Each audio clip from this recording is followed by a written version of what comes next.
এই আলিয়া মাদ্রাসা ব্রিটিশরা প্রতিষ্ঠা করেছে এবং পুরো ব্রিটিশ শাসন আমলে আলিয়া মাদ্রাসার সব অধ্যক্ষরা ছিল খ্রিস্টান পাদ্রী।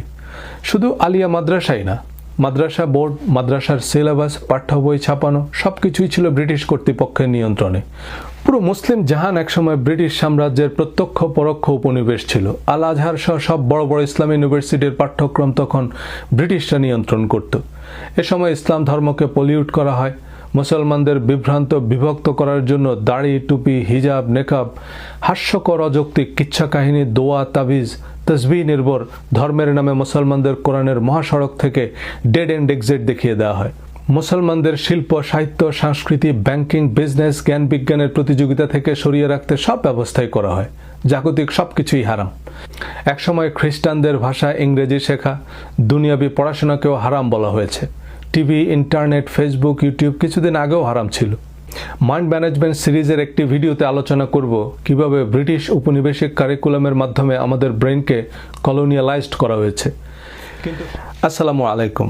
এই ভিডিওতে হাদিস সংক্রান্ত আলোচনা পর্যালোচনার শেষ কথা বলবো। হাদিস নিয়ে আমার প্রথম ভিডিও তাফসির ও হাদিস প্রসঙ্গ এবং দ্বিতীয় ভিডিও হাদিসের নামে জালিয়াতি, এ দুটি পর্বে প্রচলিত অননুমোদিত হাদিস ভিত্তিক ধর্মচর্চার ভ্রান্তি নিয়ে সবিস্তারে আলোচনা করেছি। ভিডিও ডেসক্রিপশনে দুটি ভিডিওর লিঙ্ক দেওয়া আছে। এই ভিডিওতে কোরআনের বিপরীতে কথিত হাদিস পালনের ধর্মীয় সামাজিক বিপত্তি নিয়ে কথা বলবো। তবে বরাবরের মতোই এসব আমার ব্যক্তিগত অভিমত based on my understanding of Quranic commandment. You should definitely follow whatever makes sense to you. Hey guys, Sajal here from New York. I'm a marketing professional and public speaker for the last 15 years.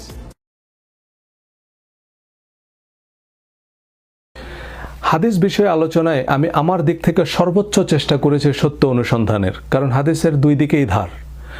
সংকলিত বা সংগৃহীত হাদিস অনুসরণ যদি কোরআনের command হয় তবে তা অস্বীকার করা কুফরি। আর কোরআন যদি কোরআনের বাইরের কোনো কিছুকে অনুসরণের অনুমতি না দেয় তাহলে শরীয়তের বিধান হিসাবে এসব হাদিসের নিঃশর্ত অনুসরণ অবশ্যই শিরক বা কোরআনের সাথে অংশীদার করা। পক্ষে বিপক্ষে একই ধরনের রেফারেন্স বারবার উল্লেখ করে ভিডিও লম্বা করতে চাইনি। তবে আমি মনে করি আগের ভিডিওতে আমি যা তথ্য প্রমাণ দিয়েছি enough to make up my point. যারা সমর্থন জানিয়ে কমেন্ট করেছেন তাদেরকে ধন্যবাদ। ভিন্নমত করেছেন এমন দুজনের বক্তব্যে আমি কিছুটা যুক্তির জোর দেখেছি। যদিও এই প্রশ্নগুলো আমি কভার করেছি, তবে আমি ওনাদের ইমোশনটা বুঝতে পেরেছি। এই প্রতিক্রিয়া আমি অনেকের মধ্যেই দেখেছি। সবই বুঝতে পারছি কিন্তু মানতে পারছি না, কারণ হাদিসকে বাদ দিলে ধর্মের যে চেহারা দাঁড়ায় তার সাথে আমরা একেবারেই পরিচিত নই। যেমন জাফর ইকবাল স্যারকে ওনার মত ছাড়া খুব অদ্ভুত দেখাবে, তাই না? কারণ ওনাকে বাহারে মত সহ দেখেই আমরা অভ্যস্ত। আমরা মূলত প্রচলন বা আমাদের অভ্যাসের ইক্তেদা করি। যেমন ইমাম আবু হানিফার ফিকহুল আকবর অনুযায়ী ঈদের নামাজ 6 তাকবীর 12 তাকবীর উভয় হাদিসই সহিহ। এখন 12 তাকবীরের কথা বললে আমরা হানাফিরাই বলবো এই আবার নতুন ফেরকা বের হয়েছে। আসলে আমরা আমাদের পছন্দের বিখ্যাত জনপ্রিয় আলেম ওলামাদের মতামতকেই ধর্ম মেনে আসছি। কোরআন কি বলছে তা যাচাই করার প্রয়োজনও মনে করি না। কিন্তু ধর্মীয় যে কোনো বিষয়ে আমি তুমি বা তার কথা নয়, চূড়ান্ত হচ্ছে একমাত্র কোরআনের কথা। হাদিসের পক্ষে সবচেয়ে কনভিন্সিং লজিক হচ্ছে আমাদের প্রধান ইবাদত এবং বেহেশতের চাবি হচ্ছে নামাজ। এই নামাজ আপনি হাদিস ছাড়া কিভাবে পড়বেন? কোরআনে তো এর ডিটেল নেই। তাছাড়া কোরআনে কিছু সুপার ন্যাচারাল বিষয় যেমন জিন, ফেরেশতা ইত্যাদি হাদিস ছাড়া কিভাবে ব্যাখ্যা করবেন? দজ্জালের কথা তো কোরআনে নাই, তো এই হাদিস ছাড়া এই দজ্জালের কি হবে? অর্থাৎ কোরআনের তাফসির, ব্যাখ্যা, বিশ্লেষণ, হিকমা বা প্রায়োগিক জ্ঞান হিসাবে হাদিসকে মেনে নিতে বলা হচ্ছে। দ্বিতীয় ভিডিওতে কোরআনের সুস্পষ্ট আয়াতের ভিত্তিতে সন্দেহাতীতভাবে প্রমাণ করতে পেরেছি যে কোরআন clear, complete, detailed and ready to apply. নবীজির সিরাত ও সুন্নাতের নির্ভুল নির্ভেজাল বিবরণ সমৃদ্ধ। আর কোরআনের বাইরে আর কোনো কিছুকে শরিয়া বা হিকমার উৎস হিসেবে অনুমোদন দেয় না। এমনকি কোরআনের আয়াতকেই হাদিস বলেছে। সূরা তুর আয়াত 34, ফালিয়াতু বিহাদিসিম মিসলিহি। তবে তাদের এমন একটি হাদিস অর্থাৎ আয়াত তৈরি করতে বলো। সূরা নিসা আয়াত 87, ওয়ামান আসদাকু মিনাল্লাহি হাদিসান। হাদিস বর্ণনাকারী হিসেবে আল্লাহর চেয়ে আর কে বেশি সত্যবাদী? প্রথম ভিডিওতে বলেছি যে ঐতিহাসিক ধারা বিবরণী বা উচ্চতর গবেষণার জন্য তাত্ত্বিক বা পণ্ডিতদের জন্য হাদিস প্রযোজ্য হতে পারে, কিন্তু শরীয়তের বিধান হিসাবে নয়। ঐতিহাসিক সত্য পত্রিকা বা টিভি নিউজ আদালতে অ্যাডমিসিবল নয়। অর্থাৎ এটা সাধারণ সত্য, চায়ের আড্ডায়, টিভি টক শোতেও প্রযোজ্য হতে পারে বা প্রকৃত সত্য উদ্ঘাটনের সহায়ক হতে পারে, কিন্তু লিগ্যাল এভিডেন্স হিসাবে নয়। তারপরও হাদিস মানলে ক্ষতি কি? কোরআনের আরও পরিষ্কার ব্যাখ্যা পাওয়া যায়, দৈনন্দিন ইবাদত আমলগুলো আরও যথাযথভাবে করা যায়, ভালো তো ভালো না? এইসব যুক্তিতে আপনি ফাইনালি একমত হবেন। অতঃপর দেখবেন অসংখ্য হাদিস এবং হাদিস ভিত্তিক সিদ্ধান্ত কোরআন বিরুদ্ধ, কোরআনের সাথে সামঞ্জস্যহীন বা অতিরঞ্জন, ইসলামের মৌলিক নীতির পরিপন্থী। তবু যে কোনো মূল্যেই এই হাদিসগুলো জাস্টিফাই করতে হবে, কারণ প্রয়োজনে কোরআন অমান্য করা যেতে পারে, কিন্তু হাদিস অস্বীকার করলে সে কাফের। আচ্ছা, নবীজি ময়লার স্তূপে দাঁড়িয়ে দাঁড়িয়ে পেশাব করেছেন। 5 বার অজুর পর শাহাদা পাঠ করলে তার জন্য বেহেশতের 8টি দরজা খুলে দেওয়া হবে। যে ব্যক্তির টাকনুর নিচে কাপড় ঝুলিয়ে পড়বে সে জাহান্নামী। দজ্জালের এক চোখ কানা, আরেক চোখ পচা আঙ্গুরের মতো, আর তার এক হাতে বেহেশত, আরেক হাতে দোজক। এই সহিহ হাদিসগুলো কোরআনের কোন কোন আয়াতের তাফসীর বা হিকমা? সহিহ আল বুখারীর হাদিস, হুইএভার চেঞ্জেস হিজ রিলিজিয়ন ফ্রম ইসলাম কিল হিম, অর্থাৎ কেউ ইসলাম ধর্ম ত্যাগ করলে তাকে হত্যা করো। এবার এর বিপরীতে আল্লাহর হাদিস শুনুন, ওয়াকুলিল হাক্কু মির রাব্বিকুম ফামান শাআ ফালইউমিন ওয়ামান শাআ ফালইয়াকফুর, and say that truth is from your Lord, so whoever wills let him believe and whoever wills let him disbelieve. আল্লাহ নবীকে বলতে বলেছেন যে, হে নবী, আপনি আপনার প্রভুর কাছ থেকে প্রাপ্ত সত্য বলুন, অতঃপর যার ইচ্ছা তাকে বিশ্বাস করতে দিন আর যার ইচ্ছা তাকে অবিশ্বাস করতে দিন। সূরা বাকারা আয়াত 256, লা ইকরাহা ফিদ-দীন, there shall be no compulsion in the religion, ধর্ম গ্রহণের বা পালনের ব্যাপারে কোনো ধরনের কোনো বাধ্যবাধকতা নেই। অর্থাৎ এর বিচার একমাত্র আল্লাহ করবেন, তিনিই বিচার দিনের অধিপতি। কিন্তু ইসলামী প্রজাতন্ত্র ইরানে, সৌদি আরবে ইসলাম ধর্ম ত্যাগ করার শাস্তি মৃত্যুদণ্ড, আবার স্বেচ্ছায় নামাজ ত্যাগ করলে সেটাও ইসলাম ত্যাগ করা। তাছাড়াও আরও অসংখ্য হাদিস আছে যেসবের ভিত্তিতে যে কাউকে কাফের ঘোষণা দিতে পারবেন, তা সে আজহারি, আব্বাসি, জাকির নায়েক যেই হোক। আবু সাইদ খুদরিকে নবীজি এক শ্রেণীর ধর্মপ্রাণ নামাজিদের হত্যা করতে বলেছেন এবং যারা তাদের হত্যা করবে বিচারের মাঠে তারা পুরস্কৃত হবে। হাদিস বুখারী, মুসলিম। শেখ আব্দুর রাজ্জাক বিন ইউসুফের মতে এই দল হচ্ছে টঙ্গীর দল, মানে তাবলিগ জামাত। ওনার মুখ থেকেই শুনুন। আবু সাইদ খুদরি, আলী, শোনো, পূর্ব দিক থেকে কতগুলি লোক বের হবে, তারা এত বেশি সালাত আদায় করবে, তোমাদের সালাত তাদের কাছে কিছুই না। আবু সাইদ খুদরি, শোনো, তোমরা যদি তাদের পাও তাহলে তাদের হত্যা করো, এমন ভাবে হত্যা করবে আদ সমুদ্রকে যেভাবে ধ্বংস করে দেওয়া হয়েছে, ধূলিসাৎ করে দেওয়া হয়েছে, আদ সমুদ্রকে যেভাবে পৃথিবী থেকে একবারে সমূলে নষ্ট করা হয়েছে, এইভাবে তুমি তাদেরকে হত্যা করো। যারা হত্যা করতে পারবে বিচারের মাঠে তারাই সবচেয়ে বেশি নেকি পাবে। সম্মানিত দিনী ভাই বোন, একটু খেয়াল করেন, আমি আপনাকে বলতে পারছি না এই নামাজি সে নামাজি, তবে রাসূল সাল্লাল্লাহু আলাইহি ওয়াসাল্লাম বলেছেন এক শ্রেণীর নামাজিকে হত্যা করতে হবে। হাদিস বুখারী, মুসলিম। এক শ্রেণীর সালাত আদায়কারীকে রাসূল সাল্লাল্লাহু আলাইহি ওয়াসাল্লাম হত্যা করতে বললেন, এই কথা ঠিক। যদিও আপনাকে আমি বলতে পারছি না এই দল সেই দল, যদিও আব্দুর রব খুলনা সেই কালে বলে গেছেন এই দল টঙ্গীর দল, কিন্তু আমরা আপনাকে ওইভাবে না বললেও আপনাকে বলতে চাচ্ছি এটা জরুরি ভাবে, বিশ্বস্ত ভাবে, সহিহ হাদিস দিয়ে, যে এক শ্রেণীর মানুষকে সালাত আদায়কারীকে রাসূল সাল্লাল্লাহু আলাইহি ওয়াসাল্লাম কি বলেছেন? হত্যা করতে বলেছেন। বলেন, ধর্মপ্রাণ নামাজিদের কথা বাদ দিলাম, কোন জন্তু জানোয়ার হত্যা করে আদ সামুদের মতো নিশ্চিহ্ন করে দেওয়ার মতো এমন বর্বরচিত হত্যাকাণ্ডের নির্দেশ নবীজির মতো একজন মহাত্মা মহাপুরুষের ব্যক্তিত্বের সাথে মানানসই? শায়খের ফেসবুক পেজে আরও অনেক সহিহ হাদিস শুনতে পারবেন। হাতের কাছে এমন অনেক মানুষকে পাবেন যাদের হত্যা করে অশেষ নেকি হাসিল করতে পারবেন। I was ordered to fight the people until they testify that there is no God but Allah and Muhammad is the messenger of Allah, narrated by Bukhari and Muslim. আমি আদেশ দিচ্ছি লোকেদের বিরুদ্ধে যুদ্ধ করতে যতক্ষণ না তারা সাক্ষ্য দেয় যে আল্লাহ ছাড়া কোনো মাবুদ নাই আর মুহাম্মদ সাল্লাল্লাহু আলাইহি সাল্লাম আল্লাহর রাসূল। সহিহ বুখারী, মুসলিম। এবার আল্লাহ নবীকে কি বলেছেন একটু মিলিয়ে নিন। And had your Lord willed, those on earth would have believed, all of them together. So, O Muhammad, will you then compel mankind until they become believers? আপনার প্রভু চাইলে পৃথিবীর সব মানুষ একসাথে ঈমান আনত। হে মুহাম্মদ, তারপরও কি আপনি মানব জাতিকে বাধ্য করবেন যতক্ষণ না তারা ঈমান আনে? সূরা বাকারা আয়াত 190। And fight the way of Allah those who fight you, but transgress not the limits. Truly Allah likes not the transgressors. আল্লাহর পথে যুদ্ধ করো তাদের সাথে যারা তোমাদের সাথে যুদ্ধ করে, কিন্তু সীমা লঙ্ঘন করো না। নিশ্চয়ই আল্লাহ সীমা লঙ্ঘনকারীদের পছন্দ করে না। সূরা ঘাশিয়া আয়াত 21-22, ফাযাক্কির ইন্নামা আনতা মুযাক্কির লাস্তা আলাইহিম বিমুসাইতির। So remind them, O Muhammad, you are only a reminder. You are not a dictator over them. সুতরাং হে মুহাম্মদ, আপনি তাদের স্মরণ করিয়ে দিন, আপনার কাজ স্মরণ করিয়ে দেয়, আপনি তাদের উপর ডিক্টেটর নন। মানে আপনি আপনার ইচ্ছা তাদের উপর চাপিয়ে দিতে পারেন না। The hadith that allow the killing of the person who curses and the insult the Prophet sallallahu alaihi wasallam. One of them is narrated by Bukhari and Muslim, another by Abu Dawud, another by Ibn Hisham. Now let's see what Quran says. কোরআনে আল্লাহ স্বয়ং নিজের অবমাননার জন্য কাউকে কোনো ধরনের শাস্তি দেওয়ার অনুমতি দেননি। Chapter 6 verse 108, and do not insult those who invoke other than Allah, lest they insult Allah in enmity without knowledge. যারা আল্লাহ ছাড়া অন্য কারো উপাসনা করে তাদের অবমাননাকর কিছু বলবে না, পাছে তারা না জেনে শত্রুতাবশত আল্লাহর অবমাননা করে। Chapter 15 verse 85, so O Muhammad, overlook their faults with gracious forgiveness. Chapter 43 verse 89, so O Muhammad, turn away from them and say salam or peace. পবিত্র কোরআনে আল্লাহ বলছেন, Chapter 60 verse 8, Allah does not forbid you from those who do not fight you because of religion and do not expel you from your homes, from being righteous towards them and acting justly toward them.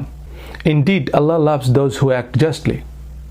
যারা ধর্ম বিশ্বাসের কারণে তোমাদের উপর আক্রমণ করে না এবং তোমাদের ঘর বাড়ি থেকে উচ্ছেদ করে না, তাদের সাথে উত্তম এবং ন্যায়সঙ্গত আচরণ করতে আল্লাহ তোমাদের বারণ করে না।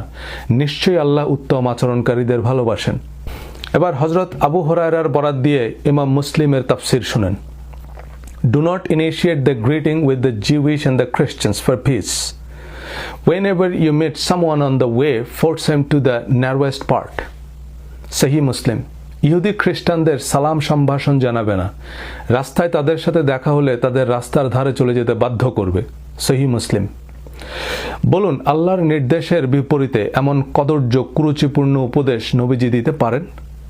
সূরা আল Imran verse 84, say we have believed in Allah and what was revealed to us and what was revealed to Abraham, Ishmael, Isaac, Jacob and the descendants, and in what was given to Moses and Jesus and to the prophets from their Lord. We make no distinction between any of them and we are all Muslims to him. ইহুদি খ্রিস্টানদের কোরআন মুসলিম বলেছে, এজন্যই মুসলিম জাতির পিতা হযরত ইব্রাহিম আলাইহিস সালাম। এই definition পরিষ্কার করে তারপর আল্লাহ বলেছেন, ইন্নাদ দীনা ইনদাল্লাহিল ইসলাম, আল্লাহর নিকট অনুমোদিত ধর্ম হচ্ছে ইসলাম, যার মধ্যে ইহুদি খ্রিস্টান অন্যান্য সবাই অন্তর্ভুক্ত।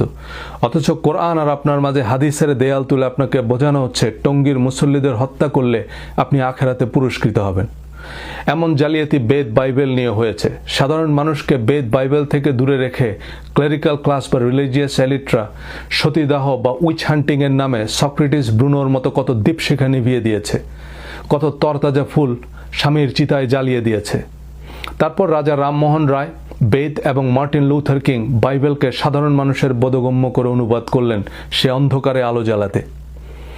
পবিত্র কোরআনও কোনো মাওলানা মুফতি বাংলায় অনুবাদ করেনি, করেছেন ভাই গিরিশচন্দ্র সেন। রাজা রামমোহন আর লুথার কিংয়ের কপালেও নাস্তিক্যের অপবাদ জুটেছে। কিংকে প্রাণ দিতে হয়েছে খ্রিস্টান উগ্রবাদীদের গুলিতে। মুক্তির মন্দির ও সোপানতলে কত প্রাণ হলো বলিদান, লেখা আছে অশ্রু জলে। হাদিসের কুয়াশাচ্ছন্ন অন্ধকারে এখন ইসলামের সেই অসময়। কোরআনের নির্ভেজাল ইসলামের সারল্য এবং সৌন্দর্য দেখলে আপনি আসলেই অভিভূত হবেন। সামনের ভিডিওগুলোতে আলোচনা করব ইনশাআল্লাহ। তবে অতি পরিচিত জটিলতার সংস্কারে আমরা এতটাই মোহগ্রস্ত যে কোরআনের এত স্পষ্ট আয়াত মেনে নিতে পারছি না। তো এইসব আয়াত কি আলেমরা জানে না? আপনার তথ্যে, উচ্চারণে, অনুবাদে ভুল আছে। কোরআনের আয়াত তো আমি বানাইনি, আর রেফারেন্স দিচ্ছি, আপনি অন্য অনুবাদ বা তাফসির মিলিয়ে দেখুন। আপনাকে আরও জানতে হবে আপনি মানুষকে বিভ্রান্ত করছেন, আপনি কেন ধর্ম নিয়ে কথা বলছেন, আপনি কার এজেন্ট, এমন ব্যক্তিগত আক্রমণ। কিন্তু ফতোয়া ওনার পছন্দের হলে নুরানি ওজিফা থেকে বা জনৈক বুজুর্গের রেফারেন্স দিলেও চলবে। মতের সাথে নাম মিললেই আপনি কাফের, মুশরিক, ফেরাউন, নমরুদ উপাধি দেয়া, অশ্লীল অশ্রাব্য গালিগালাজ করাই এখন অনেকের কাছে ধর্মকর্ম। স্বঘোষিত নাস্তিক কাফের মুশরিক তো বলার অপেক্ষাই রাখে না। আপনি জাকির নায়েক, আজহারি, আব্বাসি, শিয়া, সুন্নি, হাফেজি, খারেজি, হানাফি, সালাফি, ওয়াহাবি, জামাত, তাবলিগ, ওলামা লীগ, আহমদিয়া, দেওয়ানবাগি, আটরশি, মাঝভান্ডারি, যেই হন, আপনাকে কাফের ঘোষণা দেওয়ার এবং শিরোচ্ছেদ করার একাধিক সহিহ হাদিস আছে। শুধু একবার ওনাদের হাতে ক্ষমতা দিয়েই দেখুন হাদিস কত প্রকার ও কি কি টের পাবেন। এই মিজানুর রহমান আজহারিকে অবিলম্বে মাননীয় প্রধানমন্ত্রী যেন তার ফাঁসির ব্যবস্থা করে, কথা বলেন ঠিক কিনা? নবীর শানে যারা বিয়াদবি করবে বাংলার জমিনে তাদের কোনো স্থান নাই, তাদের ফয়সালা হচ্ছে ফাঁসি, ফাঁসি, ফাঁসি, কথা বলেন ঠিক কিনা? হ্যাঁ, অনেক চমৎকার উপদেশ বাণী সমৃদ্ধ দারুণ দারুণ হাদিস আছে। আপনি প্রাণ জুড়ানো, মন ভোলানো অনেক হাদিস শুনেছেন, কিন্তু আপনার এই শিরোচ্ছেদের রায় লেখা হাদিসগুলো এখনো শুনেননি, কারণ সে সময় এখনো আসেনি। আল কায়দা, ISIS এসব সই হাদিস দিয়েই আত্মঘাতী বোমারু বানায়, যারা রেস্তোরাঁয়, জিম্মে নিরীহ নারী পুরুষ শিশুদের ঠান্ডা মাথায় জবাই করেও নির্বিকার, ফাঁসির দণ্ডনীয় দমভক্তি করে। অভিজাত পরিবারের বিশ্ববিদ্যালয় পড়ুয়া এসব শিক্ষার্থীরা জান্নাতের হুরের নেশায় অন্ধ বনে যাচ্ছে, কারণ এরা ধর্মের আগামাথা কিছুই বোঝে না। এরা হাদিস আর কোরআনের পার্থক্যই জানে না। তারা বোঝে কোরআন শরীফ আর বুখারী শরীফ তো একই। হাদিস এবং কোরআনের পার্থক্য জানা প্রকৃত আলেম বা মাদ্রাসার শিক্ষার্থীরা জঙ্গি হয় না, কারণ ও জানে নারকেলের কোনটা খেতে হয় আর কোনটা দিয়ে জাজিম বানাতে হয়। বড় বড় আলেমরাও এ ব্যাপারে একমত, কিন্তু আলেমদেরও অনেক প্রতিবন্ধকতা আছে।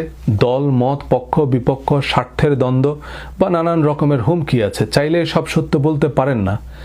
আমরা আসলে একটা দুষ্ট চক্রে আটকা পড়েছি। অতি উৎসাহী কিছু গোষ্ঠী আছে যারা প্রকারান্তরে কোরআন অস্বীকার করবে, কিন্তু তাদের স্বার্থ সংশ্লিষ্ট হাদিস নিয়ে সন্দেহ করা যাবে না। আমি ওয়াজ ইমামতি করি না, নিরাপদ দূরত্বে আছি। আমি যে কথাগুলো বলছি কোনো মাওলানা মুফতি চাইলেও বলতে পারবেন না। ওনারা অনেক ক্ষেত্রেই বেশ নিরুপায়। হাদিসের মোড়কে নবীজির নামে নির্লজ্জ মিথ্যাচারের সপক্ষে আমরা কত যুক্তির জোর দেখাচ্ছি, সে হুঁশটুকু আমাদের নেই। সূরা নিসা আয়াত 6, and test the orphans in their abilities until they reach marriageable age. If you perceive in them sound judgment, release their property to them. এবং তোমরা এতিমের সামর্থ্য পরীক্ষা করো যতক্ষণ না তারা বিবাহের বয়সপ্রাপ্ত হয়। যদি তোমরা তাদের মধ্যে কিছু বিচার বিবেচনা বোধ লক্ষ্য করো, তবে তাদের সম্পত্তি তাদের নিকট হস্তান্তর করো। এই আয়াত অনুযায়ী ম্যারেজেবল এজ হচ্ছে সাউন্ড জাজমেন্ট তৈরি হওয়ার উপরে। আমেরিকায় 12 বছর পর্যন্ত বাচ্চাদের হাত ধরে স্কুলে দিয়ে আসতে হবে এবং নিয়ে আসতে হবে। সার্বক্ষণিক বয়স্ক কাউকে সাথে থাকতে হবে, নইলে বাবা মাকে জেলে যেতে হবে, কারণ 12 বছরের আগ পর্যন্ত তার মিনিমাম জাজমেন্ট তৈরি হয় না। আর বিয়ের মতো জীবনের এত গুরুত্বপূর্ণ সিদ্ধান্ত নেয়ার বয়স তারও পরে। এবার এই আয়াতের তথাকথিত তাফসির বা হিকমা জেনে নিন সহিহ বুখারী, মুসলিম এবং আলবানী থেকে। The marriage of Aisha to the Prophet ﷺ was done when she was 6 years old, and the full marriage intercourse done when she was less than 9 years old, and she was a kid playing with her dolls. Narrated in the books of Bukhari, Muslim and Albani.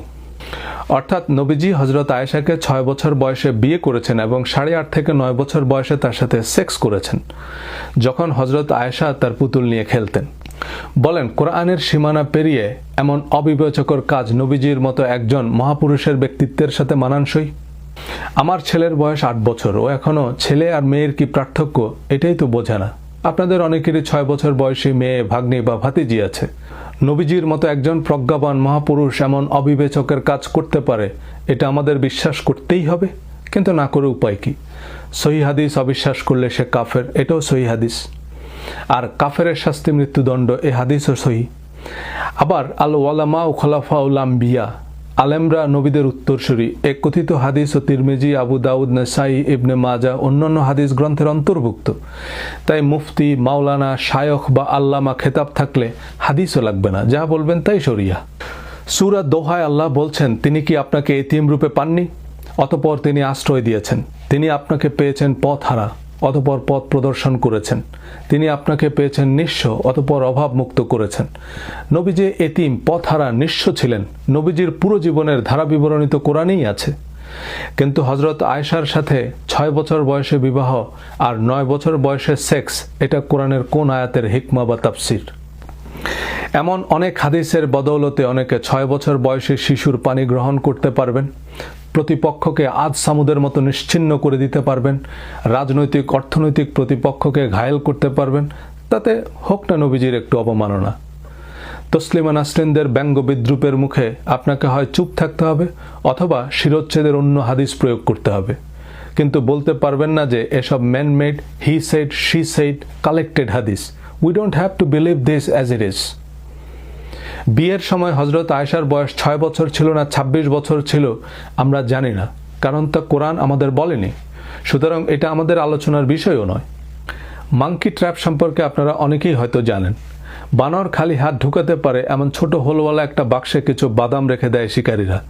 বানর হাত ঢুকিয়ে বাদাম নেয়ার পর আর মুষ্টিবদ্ধ হাত বের করতে পারে না। বলবেন বাদাম ছেড়ে দিলেই তো হয়, কিন্তু বানর বাদাম ছাড়ে না, কারণ এই বুদ্ধিখানা বানরের নাই। নবীর নামে ফেসবুকে আপত্তিকর কিছু লিখলে আমাদের রক্ত টকবক করে ওঠে, কিন্তু হাদিসের নামে যারা নবীকে নিষ্ঠুর, অবিবেচক, ডিক্টেটর হিসেবে উপস্থাপন করছে তাদের রাহেমাহুল্লাহ বলি। এসব হাদিসে তসলিমা নাসরিন সালমান রুশদির তুরুপের তাস। কথিত এসব হাদিসের বর্ণনা কি কোরআনের সাথে সঙ্গতিপূর্ণ, শালীন, যৌক্তিক বা নবীজির ব্যক্তিত্বের সাথে মানানসই? হাদিসের সর্বমোট সংখ্যা প্রায় 35 লাখ, আর প্রতিটা হাদিসের তাকরার অর্থাৎ হাদিসের তাফসির ও ইতিহাস জানতে হবে। কোরআনের একটা আয়াত মানে লা রাইবা ফিহ, কিন্তু হাদিসের সাথে সংগ্রহকারী ইমামের প্রোফাইল জানতে হবে, যে উনি কি আওয়ামী লীগ, বিএনপি, জামাতে ইসলাম, হুমো এরশাদ, তাবলিগ জামাত না ভ্যাটিকানের এজেন্ট। তারপর বর্ণনাকারী সাহাবীর প্রোফাইল জানতে হবে, যে উনি কি শিয়া, সুন্নি, কুর্দি, খারেজি, ইয়াজিদি, মহাজের, আনসার না মুনাফিক। এরপর ইমাম হাম্বল আর সেই সাহাবীর মাঝখানে যে 3 জন আছে যারা একজন আরেকজনের কাছ থেকে শুনছে তাদের পরিচয় জানতে হবে, এবং ইমাম হাম্বল থেকে আমাদের কাছে যাদের মাধ্যমে পৌঁছেছে, ইমাম শাফি থেকে আল্লামা শফি, সবার উদ্দেশ্য বিধেয় বুঝতে হবে। আপনি 500 বছর হায়াত পাইলেও এসব হাদিসের কোনো কুল কিনারা করতে পারবেন না। তাহলে উপায়?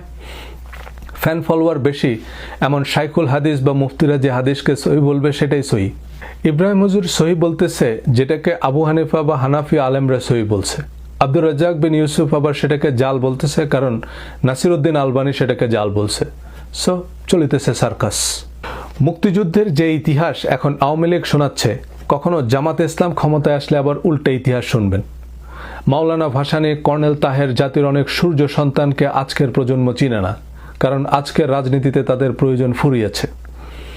300 বছর পর আওয়ামী লীগ, বিএনপি, জামাত কেউই থাকবে না, ইতিহাস থাকবে, কিন্তু সেই ইতিহাসের কোন লাইন কে কি কারণে লিখেছে তা বোঝার সাধ্যকার। এমনই শিয়া, সুন্নি, কুর্দি, তুর্কি, ইংরেজ, ওলন্দাজ, ফরাসি যারাই যখন ক্ষমতায় ছিল যার যার সুবিধা মাফিক হাদিস পয়দা করেছে। সেসব শাসক সাম্রাজ্য নাই, কিন্তু হাদিস আছে। একমাত্র ওহির জ্ঞান ছাড়া 1400 বছর আগের নির্ভুল সত্য জানা বা বিশ্বাস করা কিভাবে সম্ভব? এনিওয়ে, আমি ঢাকা আলিয়া মাদ্রাসায় পড়েছি। এই আলিয়া মাদ্রাসা ব্রিটিশরা প্রতিষ্ঠা করেছে, এবং পুরো ব্রিটিশ শাসন আমলে আলিয়া মাদ্রাসার সব অধ্যক্ষরা ছিল খ্রিস্টান পাদ্রী। শুধু আলিয়া মাদ্রাসাই না, মাদ্রাসা বোর্ড, মাদ্রাসার সিলেবাস, পাঠ্য বই ছাপানো সবকিছুই ছিল ব্রিটিশ কর্তৃপক্ষের নিয়ন্ত্রণে। পুরো মুসলিম জাহান একসময় ব্রিটিশ সাম্রাজ্যের প্রত্যক্ষ পরোক্ষ উপনিবেশ ছিল। আল আজহার সহ সব বড় বড় ইসলামী ইউনিভার্সিটির পাঠ্যক্রম তখন ব্রিটিশরা নিয়ন্ত্রণ করত। এ সময় ইসলাম ধর্মকে পলিউট করা হয়। মুসলমানদের বিভ্রান্ত, বিভক্ত করার জন্য দাড়ি, টুপি, হিজাব, নেকাব, হাস্যকর অযৌক্তিক কিচ্ছা কাহিনী, দোয়া, তাবিজ, তসবিহ নির্ভর ধর্মের নামে মুসলমানদের কোরআনের মহাসড়ক থেকে ডেড এন্ড এক্সিট দেখিয়ে দেওয়া হয়। মুসলমানদের শিল্প, সাহিত্য, সংস্কৃতি, ব্যাংকিং, বিজনেস, জ্ঞান বিজ্ঞানের প্রতিযোগিতা থেকে সরিয়ে রাখতে সব ব্যবস্থাই করা হয়। জাগতিক সবকিছুই হারাম। একসময় খ্রিস্টানদের ভাষা ইংরেজি শেখা, দুনিয়াবি পড়াশোনাকেও হারাম বলা হয়েছে। টিভি, ইন্টারনেট, ফেসবুক, ইউটিউব কিছুদিন আগেও হারাম ছিল। মাইন্ড ম্যানেজমেন্ট সিরিজের একটি ভিডিওতে আলোচনা করব কিভাবে ব্রিটিশ উপনিবেশিক কারিকুলামের মাধ্যমে আমাদের ব্রেনকে কলোনিয়ালাইজড করা হয়েছে। কিন্তু শাসক আসে, শাসক যায়। সাম্রাজ্যের উত্থান পতন ভাঙাগড়ায় কোরআনের একটা আয়াত না কেউ মুছে ফেলতে পেরেছে, না নতুন আয়াত সংযোজন করতে পেরেছে। কারণ সারা পৃথিবীতে লক্ষ লক্ষ হাফেজ আছে কোরআনের। হাদিসের কয়জন হাফেজ আছে? আপনি না হয় 5000, 50,000 হাদিস মুখস্থ করবেন, কিন্তু হাদিস তো 35 লাখ বা তারও বেশি। এর তো কোনো শেষ নাই। ধরেন আমি একটা হাদিস গ্রন্থ লিখব, তো বুখারী, মুসলিম, তিরমিজি এসব হাদিস গ্রন্থের যেহেতু কপিরাইট এক্সপায়ার্ড, সো আমি জাস্ট মশহুর বা সহি 1050 হাদিস কপি পেস্ট করে নাম দিয়ে দিলাম মুসনাদ ইমাম সজল রোশন নিউ ইয়র্কি রহমতুল্লাহ আলাইহি। আর ভূমিকায় লিখে দিলাম যে আমি আওলাদে রাসূল বা সাহাবীদের বংশধরদের কাছ থেকে বহু কষ্টে পেটে পাথর বেঁধে এসব হাদিস সংগ্রহ করেছি। এর মধ্যে আমার নিজের কিছু মন গড়া মডার্ন হাদিস ঢুকিয়ে দিলাম, যাতে ডোনাল্ড ট্রাম্প সম্পর্কে নবীজির ভবিষ্যৎবাণী বা অ্যান্টার্কটিক মহাদেশের রূপকথা জুড়ে দিলাম। ভালো মার্কেটিংয়ের কল্যাণে একসময় বড় বড় শাইখুল হাদিসরা সহিহ সজল শরীফের উদ্ধৃতি দিয়ে হাদিস বর্ণনা করবে। অল্প যে কয়টা আমার বানানো হাদিস আছে সেগুলো সহি হয়ে যাবে। আপনি কিভাবে বুঝবেন কোনটা সহি কোনটা জাল? বেশিরভাগ হাদিস গ্রন্থই আপাত দৃষ্টিতে কপি পেস্ট। একই হাদিস ভিন্ন ভিন্ন রাবির নামে শুধু বুখারী শরীফেই আছে 500 বার। আবার বুখারী শরীফের বেশিরভাগ হাদিস হুবহু মুসলিম, তিরমিজি, মিশকাত, আবু দাউদ, মুয়াত্তা মালিক অন্য সব হাদিস গ্রন্থে আছে। যে হাদিস যত বেশি কপি পেস্ট বা ভাইরাল সেটা তত সহি, কারণ এতগুলো মানুষের কথা তো আর মিথ্যা হতে পারে না। এখনও ফেসবুকে পেঁয়াজ রসুন নিয়ে যার যা খুশি লিখে নিচে হজরত মুহাম্মদ সাল্লাল্লাহু আলাইহি সাল্লাম বা সুনান আবু দাউদ লিখে দিলেন, বাস হাদিস হয়ে গেল। পুরনো জুতা জামার ছবি দিয়ে নবীজির জুতা মোবারক ক্যাপশন দিয়ে দিলেন, ব্যাস সে আর সুবহানাল্লাহ কমেন্ট করার লোকের অভাব হবে না। এমন তেলাপোকার মতো সর্বভোগ জাতিকে যে যার মতো ব্যবহার করতে পারবে। হাদিস কোরআনের তাফসির, তো হাদিসের তাফসির করবে কে? এই 7 সমুদ্র সেচে মণিমুক্তা এনে দিবে কে? কোনো কামেল পীরের মুরিদ হতে হবে? এভাবেই ঘোড়ায় চড়িয়া মর্দ হাঁটিয়া চলিল। ছিলের পিছনে দৌড়াবে, কিন্তু কোরআন পড়িয়া দেখিবে না যে সোজা সাপটা কি লেখা আছে। কোরআনের মিস্টারি ডিকোড করবে হাদিস, তো হাদিসের মিস্টারি ডিকোড করবে কে? কুইনাইন জ্বর সারাবে, তো কুইনাইন সারাবে কে? কোরআন কি প্রস্তর যুগের শিলালিপিতে নাজিল হয়েছে নাকি প্রাচীন মিশরীয় হায়ারোগ্লিফিক ল্যাঙ্গুয়েজে নাজিল হয়েছে? সমৃদ্ধ আন্তর্জাতিক ভাষায় নাজিল হয়েছে। কোরআন হাদিস দুটোই তো আরবি। আপনি কোরআন না বুঝলে হাদিস তো আরও বুঝবেন না। কোরআন সোজা বাংলায় পড়েন, ইংরেজি, বাংলা অনেক ভালো ভালো অনুবাদ আছে কোরআনের। কেউ একজন সুর করে তেলাওয়াত করে নিজের মতো তর্জমা বা তাফসির করলো, সেটাই শেষ কথা নয়। Check it yourself. আমি কোনো আল্লামা সেজে কথা বলছি না যাতে আমার কথা আপনি অবলীলায় বিশ্বাস না করেন। আমি কিছু প্রশ্ন তুলেছি, আপনি নিজেই সেসব প্রশ্নের উত্তর খুঁজতে থাকুন, যাচাই করুন, দেখুন কোরআন কি বলছে আর হাদিস কি বলছে, দরগা মাজার তরিকাই বা কি বলছে। কোরআনে যা নাই তা ঐচ্ছিক, তার সাথে ম্যানমেড হাদিস বা ফতোয়া জোড়া দিয়ে একদিকে আমরা ধর্মকে জটিল করছি, অন্যদিকে কোরআনের বিশুদ্ধতাও নষ্ট করছি। একজন প্রশ্ন করেছে যে হুজুর চামচ দিয়ে কি খাওয়া যাবে? উনি সহিহ হাদিসের রেফারেন্স দিয়ে বললেন না, হাত দিয়ে খাওয়া সুন্নাহ। এখন এই প্রশ্নের উত্তর তো আসলেই কোরআনে নাই। এবার আমি যদি প্রশ্ন করি হুজুর হাত কি ধুয়ে খাবো নাকি না ধুয়ে খাবো? শুধু পানি দিয়ে ধুবো নাকি সাবান দিয়ে ধুবো? পানি কি ঠান্ডা পানি নাকি গরম পানি? ভেজা হাতেই খাবো নাকি হাত মুছে খাবো? সহিহ সুন্নাহ কি বলছে? তখন আপনার উত্তর কি হবে? এ ব্যাপারে তো হাদিসে পরিষ্কার কিছু বলা নাই, সুতরাং যেটা আপনার জন্য সুবিধাজনক সেটা করা যেতে পারে। তবে আমরা জানি হাতে রোগ জীবাণু থাকে, তাই হাত সাবান দিয়ে ভালোভাবে ধুয়ে নেওয়া উচিত। তো এই কথাটা তো আগেই বলতে পারতেন যে এ ব্যাপারে তো কোরআনে পরিষ্কার কিছু বলা নেই। তাই পরিবেশ পরিস্থিতি অনুযায়ী আপনার যেভাবে সুবিধা স্বাস্থ্যকর সবভাবেই খেতে পারেন। কোক, পেপসি, বিড়ি, সিগারেট পান করা জায়েজ কিনা এ প্রশ্ন জিজ্ঞেস করবেন ডাক্তারকে। ডাক্তার বলবে সেটা স্বাস্থ্যের জন্য ক্ষতিকর কিনা। ক্ষতিকর সব কিছুই বর্জনীয়, সিম্পল। দজ্জালের কি হবে? দজ্জালের কথা নাই কোরআনে, তাহলে দজ্জালের এই আজগুবি কিচ্ছা আসলো কোথা থেকে? দেখুন, শাইখুল হাদিস আসলেই হওয়া সম্ভব নয়, কিন্তু শাইখুল কোরআন হওয়া শুধু সম্ভবই নয়, খুব সহজও। অথচ এই যে শতাধিক মাইক লাগিয়ে যে তাফসির মাহফিল, সেখানে কোরআনের আলোচনা কতক্ষণ হয় আর কিচ্ছা কাহিনী কতক্ষণ হয় একটু খেয়াল করে দেখবেন। কোরআনের কাহিনীর চাইতে দিনের নবী মোস্তফা রাস্তা দিয়া হাইটা যায়, হরিণ একটা বান্ধায় আছে গাছের তলায় গো, আর আব্দুল কাদের জিলানির মায়ের পেটে বসে 40 বার কোরআন খতম দেয়া, আর পেট থেকে বাঘ হয়ে বের হয়ে পেত্তমিজ ভিক্ষুকের ঘাড় মটকে দেওয়ার কিচ্ছা না বললেও ওয়াজ জমে না। শুধু কোরআন নিয়ে গবেষণা করেন এবং নির্ভেজাল কোরআন শিক্ষা দেন এমন মাত্র একজন মানুষকে আমি ব্যক্তিগতভাবে চিনি, মিস্টার পান্না চৌধুরী। তিনি পুরো কোরআন কাব্যিক ছন্দে বাংলায় অনুবাদ করেছেন। ছন্দের কারণে মুখস্থ রাখা সহজ, আবার বাংলা হওয়াতে অর্থও পরিষ্কার। সকাল বিকাল তিনি বলছেন কোরআন পড়ো, বাংলায় পড়ো, বুঝে পড়ো। রবীন্দ্রনাথের হৈমন্তী পড়লাম, কিন্তু হৈমন্তী ছেলে না মেয়ে, দই না মিষ্টি, কিছুই বুঝলাম না। তো এ কেমন পড়া? নামাজের কি হবে? নামাজ নিয়ে একটি আলাদা ভিডিওতে বলবো। তার আগে নামাজ বেহেশতের চাবি, মানে নামাজ পড়লে আপনি বেহেশতে যাবেন, না পড়লে দোজখে যাবেন, কোন কোন আয়াতে বলা হয়েছে একটু কমেন্টে জানাবেন, আলোচনাটা জমবে। কামাল ভাইয়ের কমেন্টে জোরালো যুক্তি, দ্য বুক অ্যান্ড উইজডম মানে কোরআন এবং হিকমা আলাদা দুইটা জিনিস, এ কারণেই এবং দিয়ে আলাদা করা হয়েছে। আমি দ্বিতীয় ভিডিওর 40 থেকে 45 মিনিটে এই বিষয়ে কথা বলেছি, সেই অংশটুকু আবারও দেখে নিতে পারেন, আমি আর রিপিট করছি না। কামাল ভাই ওনার কমেন্টে যতগুলো রেফারেন্স দিয়েছেন সবগুলোই সূরা আল ইমরানের 164 নং আয়াতেরই পুনরাবৃত্তি, যে নবীর 4টি দায়িত্বের 2টি হচ্ছে কোরআন এবং হিকমা শিক্ষা দেয়া। হিকমার একটি অর্থ আইন কানুন, বিধিবিধান বা শরিয়া, আরেকটি অর্থ হচ্ছে প্রায়োগিক জ্ঞান বা প্রজ্ঞা। এখানে দ্বিতীয় ভিডিওর সেই ইংরেজ সহায়ক এবং কামাল ভাই বলছেন হিকমা আলাদা গ্রন্থ তথা হাদিস। যদিও আল্লাহ প্রজ্ঞাময় কোরআনের শপথ করেছেন এবং কোরআনকে হিকমার একমাত্র উৎস হিসাবে অনুমোদন দিয়েছেন, কারণ আল্লাহর দাবি তিনি কোরআনের সবকিছু স্পষ্ট করে বলেছেন। সূরা আনআম 114 নং আয়াত, হে নবী আপনি বলুন, আমি কি আল্লাহ ছাড়া অন্যত্র হিকমা বা প্রজ্ঞা অন্বেষণ করব, যেখানে তিনিই আমার উপরে এই কিতাব নাজিল করেছেন যাতে সবকিছু স্পষ্টভাবে ব্যাখ্যা করা হয়েছে। সূরা হুদের প্রথম আয়াত, আলিফ লাম রা কিতাবুন আহকামাত আয়াতুহু সুম্মা ফুসসিলাত মিন লাদুন হাকিমিন খাবীর। এই কিতাবের প্রতিটি আয়াত প্রজ্ঞাময় বা প্রায়োগিক, অতঃপর এমন একজনের কাছ থেকে বিশদভাবে উপস্থাপিত হয়েছে যিনি মহাজ্ঞানী, সর্ববিষয়ে জ্ঞাত। এমন আরও রেফারেন্স দিতে পারবো।